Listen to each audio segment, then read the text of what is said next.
රැකියා තියකින් ප්‍රතික්ෂේප වුණු KFC එකට ආපු 24 දෙනාගේ රක්ෂාව නැති වුණු එකම එක මිනිහා. හැමෝම උඹට ඕක කරන්න බෑ කියලා හිනා වෙද්දී ඒ හැමෝටම රිදෙන්න නැගිටලා ඩොලර් බිලියන 48ක මහ අධිරාජ්‍යයක් ගොඩනැගුවේ කොහොමද? මේ ලෝකයම හොලවපු ජැක් මාගේ ඇදහිය නොහැකි සත්‍ය ජීවන කතාවයි.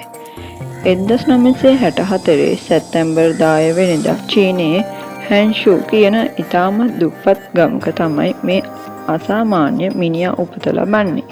ඔහුගේ සැබෑ නම මායු. ඔහු ඉපදුණු පවුල සිනමාවට සහ සංගීතයට සම්බන්ධ වුණු කිසිම සල්ලියක් භාගයක් නැති ඉතාමත් සාමාන්‍ය පවුලක්. කුඩා කාලයේ ඉඳන්ම ඔහුට ඉගෙන ගන්න ලොකු දක්ෂතාවයක් තිබුණේ නැහැ. හැබැයි ඔහුට එක ලොකු ඌමනාවක් තිබුණා. ඒ තමයි කොහොම හරි ඉංග්‍රීසි භාෂාව ඉගෙන ගන්න එක. මේ නිසාම ඔහු අවුරුදු 9ක් තිස්සේ හැමදාම උදේ පාන්දරින්ම නැගිටලා තමන්ගේ බයිසිකලයෙන් කිලෝමීටර් ගණනාවක් දුර ගෙවාගෙන හැන්ෂු නගරයේ තියෙන ප්‍රධාන හෝටලයකට ගියා. ඒ හෝටලයට එන විදේශීය සංචාරකයන්ට නොමිලේ නගරය පෙන්වන මඟ පෙන්වන්නෙක් විදියට ඔහු වැඩ කළා. ඒ වෙන කිසිම දෙයකට නෙමෙයි. ඔවුන් එක්ක කතා කරලා තමන්ගේ ඉංග්‍රීසි භාෂාව දියුණු කරගන්න. ජැක් මා කියන නම ඔහුට තියෙන්නේ ඒ විදියට හමුවන එක විදේශීය මිතුරෙක්. ජැක් මාගේ තරුණ කාලය කියන්නේ අසාර්ථකත්වයේ සහ ප්‍රතික්ෂේප වීමේ උපරිම සීමාවට ගිය කාලයක්. ඔහු පාසල් විභාග වලින් පවා කීප වතාවක් අසමත් වුණා. විශ්වවිද්‍යාලයට ඇතුළත් වෙන්න ලියපු විභාගයෙන් ඔහු දෙවතාවක් ෆේල් වුණා. තුන්වෙනි වතාවේ තමයි ඔහු යන්තම් ගුරු අභ්‍යාස විද්‍යාලයකට ඇතුළත් වෙන්න පුළුවන් වෙන්නේ.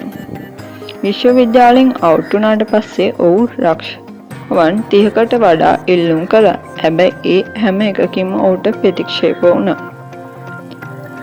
ඔහු පොලිසියට බැඳෙන්න ගියාම ඔයා මේකට හරියන්නේ නැහැ කියලා එළවුවා.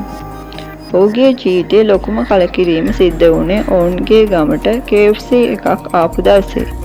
ඒ රක්ෂාවට පුද්ගලයන් 24 දෙනෙක් ඉල්ලුම් කරලා තිබුණා. සම්මුඛ පරීක්ෂණයේ පස්සේ 23 දෙනෙක් රක්ෂාව ලැබුණා. ප්‍රතික්ෂේප වුණු එකම එක මිනිහා උනේ ජැක් මා විතරයි. අවසානයේ ඔහුට ලැබුණේ මාසෙට ඩොලර් 12ක් වැනි ඉතාමත් සුළු වැටුපක් ලැබුණු ඉංග්‍රීසි ගුරු පත්වීමක් විතරයි. ජීවිතයේ මෙහෙම ගලාගෙන යද්දී 1995 අවුරුද්දේ ඔහුට පරිවර්තකයෙන් විදියට ඇමරිකාවට යන්න අවස්ථාවක් ලැබෙනවා. අන්න ඒ ගමන තමයි ඔහුට ජීවිතේ උඩු යටිකුරු කළේ. එෙහිදී ඔහු තමන්ගේ ජීවිතේ පළමු වතාවට අන්තර්ජාලයේ සහපරිගණකය දකිනවා. ඔහු මුලින්ම අන්තර්ජාලයේ සර්ච් කරලා බලන්නේ බියර් කියන වචනයයි. එහිදී විවිධ රටවල් බියර් වර්ග ආවත් චීනය කිසිම එකක් පෙන්වුවේ නැහැ. චීනය ගැන කිසිම තොරතුරක් අන්තර්ජාලයේ නැති බව ඔහු තේරුම් ගත්තා. ලංකාවට නෑ. චීනයට ආපු ගමන්ම ඔහු තමන්ගේ රැකියාව අත්හැරලා 1999 දී තමන්ගේ කුඩා නිවසට යාළුවෝ 17 දෙනෙක්ම කැඳෙව්වා.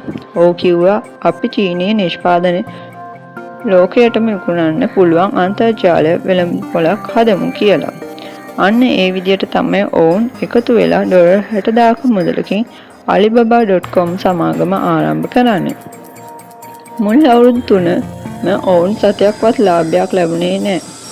බැංකු ඔවුන්ට ණය දුන්නේ නැහැ.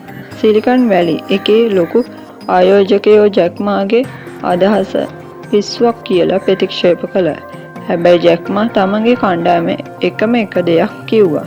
කවදාවත් අත්හරින්න එපා. ජැක් මාගේ ඒ නොපසුබට උත්සාහය නිසාම හිමින් හිමින් අලිබබා සමාගම චීනය පුරාම ව්‍යාප්ත වෙන්න පටන් ගත්තා. ඇමරිකාවේ දැවැන්ත eBay සමාගම චීනයට ඇවිත් අලිබබා එක නැති කරන්න හැදුවා. ජැක් මා තමන්ගේ දේශීය උපක්‍රම පාවිච්චි කරලා eBay සමාගම චීනයෙන් පන්වා දැම්මා. 2014 අවුරුද්ද වෙනකොට අලිබබා සමාගම ලෝකයේ කොටස් වෙළඳපොළ ඇතුළත් වුණේ ඉතිහාසයේ ලොකුම වටිනාකම වාර්තා කරමින්. එදා කරපු හැම දෙයකින්ම අසාර්ථක වුණු KFC කෙනුත් එළවපු ඒ ඩොලර් 12 ගුරුවරයා 2021 වෙනකොට ඩොලර් බිලියන 48.8ක වත්කමකට හිමිකම් කියමින් චීනය ධනවත්ම මිනිසා බවට පත් වුණා. ඉතින් ජැක්මාගේ මේ ඇදහිය නොහැකි ජීවිත කතාව අපි දෙන ලොකු පාඩම් මොකද්ද?